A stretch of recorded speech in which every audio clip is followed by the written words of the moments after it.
My diagnosis is that no one has been treating you well. So what do you prescribe? Love's the only medicine. Is this a lie? No. 3 days a day. Oh, I think I'm cured. Cool. Are you alright on your own? No, I'm not sure. Okay. Oh, I think I'm sick again.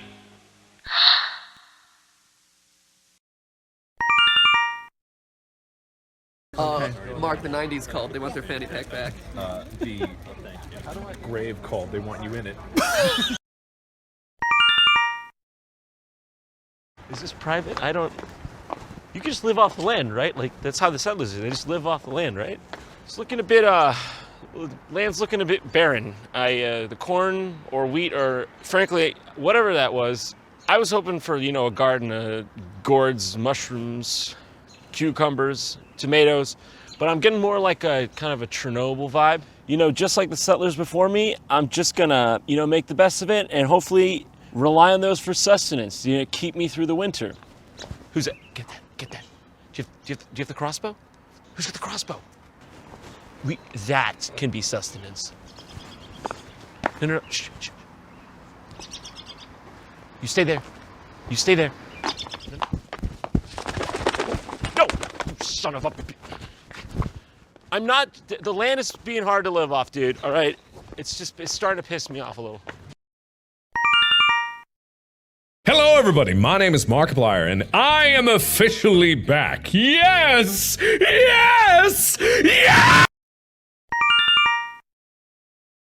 If the lights went out, would you be scared? No? Well, I look like being scared of the dark, bro. I'm grown.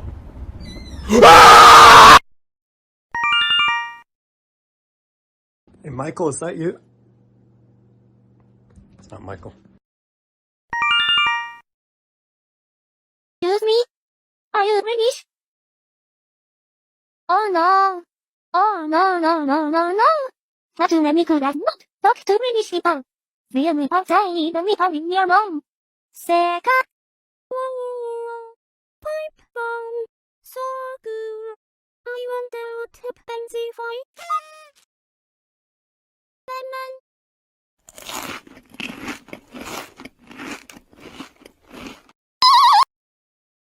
I can't see the end of the horizon! Hatsune Miku!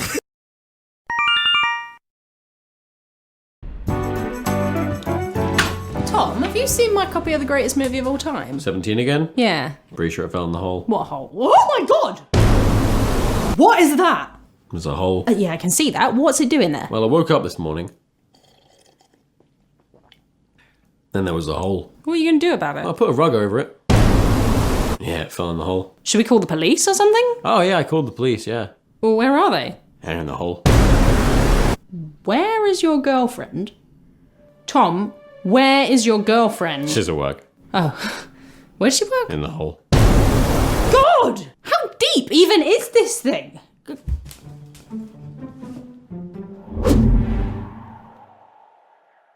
That was my favourite mug. Now it's in the hole. Tom, do you even know what this is? Like, for all we know, it could be an interdimensional wormhole, or a gateway to hell, or... Tom?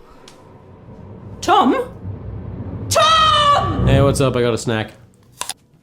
Tom, will you please take this seriously? What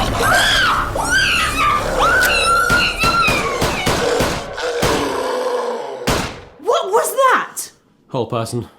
Where did it come from? Right, the hole. Yeah. Dude, why are you being so calm about this? I'm more worried about the space octopus. What space octopus?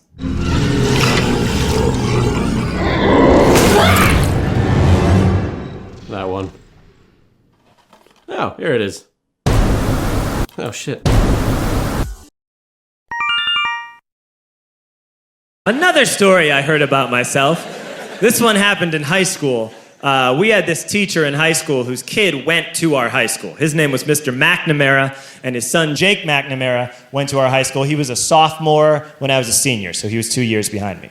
And Mr. McNamara was an asshole. And one weekend, he and his wife decided to leave town, which you should never do if you're an asshole. And Jake McNamara decided to throw a party at the teacher's house. Hooray! And everyone around town heard about it, and we all got up individually and thought, okay, let's go over there and destroy the place. I walked into this party, everyone I had ever met was there, and everyone was drinking like it was the end of the world. People were drinking like it was the Civil War and a doctor was coming to saw our legs off. It was totally unsupervised. We were like dogs without horses. We were running wild. I walked down to the basement. They had a pool table in the basement. One dude took a running start and threw his body onto the pool table and broke it in half. Another kid found out which room was Mr. McNamara's and went upstairs and took a shit on his computer. So the party was going great. I'm standing in the basement and I'm holding a red cup. You've seen movies. And I'm standing there and I'm holding a red cup and I'm starting to black out. And I guess someone said like, something, something, police. And in a brilliant moment of word association, I yelled, fuck the police! Fuck the police! And everyone else joined in. 100 drunk white children yelling, fuck the police. With the confidence of guys who have like already been to jail and aren't afraid of it anymore. You know, that like, I serve my nickel, you come and take me confidence. But white children. The reason someone had said something, something, police was because the police were there. So a Chicago police officer walked down the stairs and got to the bottom in the basement and looked out over a sea of drunk toddlers yelling, fuck the police, in his face. And he was almost impressed. He's like, wow. And then he leaned into his walkie-talkie and went, get the paddy wagon. And my friend John, who is now a father, this man now has a baby, he grabbed a 40, smashed it on the ground, and yelled, scatter! And everyone ran in a different direction. We all ran in different directions. It was like that scene in Ratatouille when the humans come in the kitchen and all the rats go in different ways. We all ran in different directions. I ran into the laundry room and I jumped up on the washing machine and I crawled out through a window into the backyard, and now I'm running through the backyard and there was this big chain link fence and I thought, I've never climbed a fence that high before. And then I woke up at home.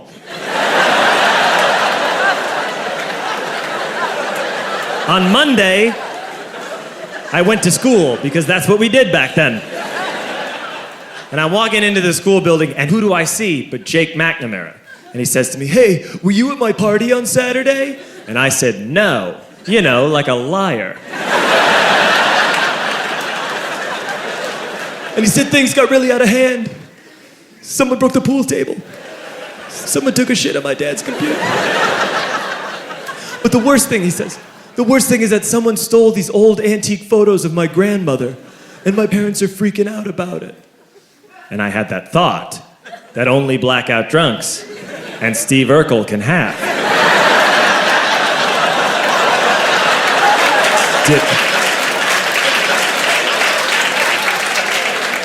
Did I do that? I figured no, I wouldn't have done that. But I was never sure until 2 years later. Relax. I'm playing video games with this kid named Alex that we also went to high school with. 2 years later, we've graduated by now. We're playing video games for a couple hours. And then Alex says to me, hey, come here, I want to show you something. And he takes me into his bedroom, and then he takes me into a side room off of his bedroom. Never a good thing to have. And he shows me a tiny room that is covered wall to wall in stolen antique photos from different people's parties over the years.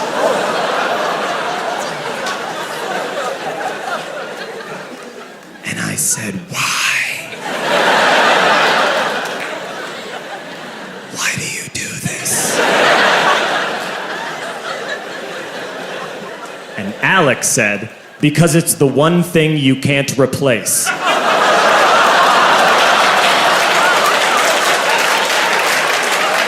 That's the end of that story, but how fucked up is that, right? That's crazy.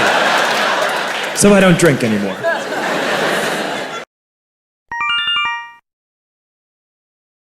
I want to tell you one story. This was the best meal I've ever had in my life, all right? This happened when I was 11 years old in Chicago, Illinois, where I grew up. And it took place at a little restaurant called the Salt and Pepper Diner, which was a family restaurant in the city. Yes, you know the Salt and Pepper Diner? It's a wonderful family restaurant in Chicago, which means that it caters mainly to teenagers and homeless schizophrenics. Now, I go into this place one day when I'm 11 with my best friend John. And I should say that his name is also John. I'm not calling myself my own best friend. It's a separate human being. We walk into the Salt and Pepper Diner one day, and they had a jukebox there, all right? And the jukebox was 3 plays for $1. So we put in $7 and selected 21 plays of Tom Jones's What's New Pussycat. And then we ordered and waited. Here's the thing about when What's New Pussycat plays over and over and over and over and over again. The second time it plays, your immediate thought is not, hey, someone's playing What's New Pussycat again. It's, hey, What's New Pussycat is a lot longer than I first thought. And it has like a dip in the middle. You know how some songs have a dip, like Guns N' Roses' November Rain? You're like, hey, November Rain's over. No, it's not. There's more. The third time it plays, you're thinking maybe someone's playing What's New Pussycat again. The fourth time it plays, you're thinking, whoa. Someone just played What's New Pussycat 4 times, or at least someone played it twice, and it's a really long song. So, the 5th time is the kicker. Now, we're watching the entire diner at this point. Most people have gotten wind as to what's going on.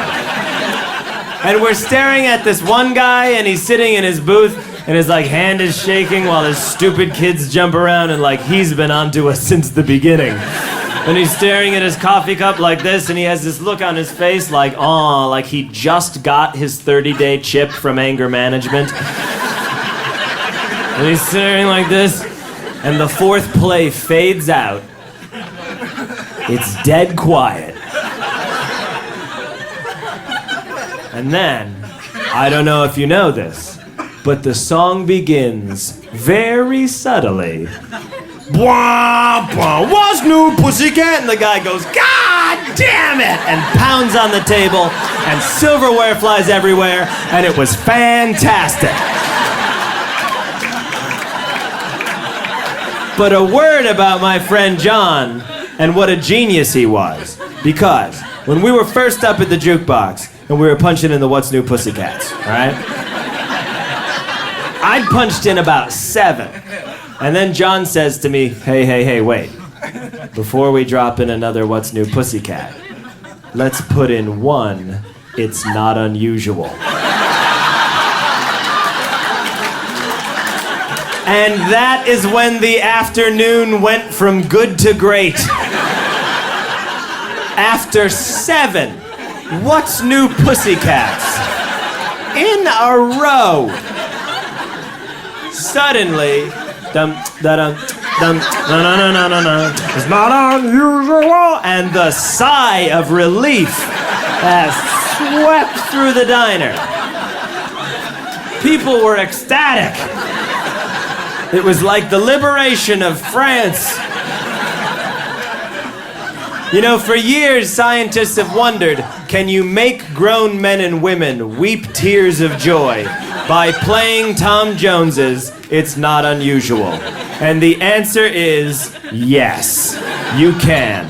As long as it is preceded by 7 What's New Pussycats. And on the other hand, when we went back, holy shit.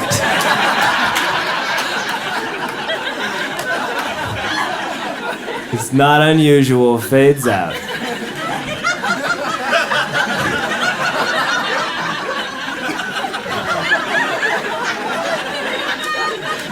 It's dead quiet.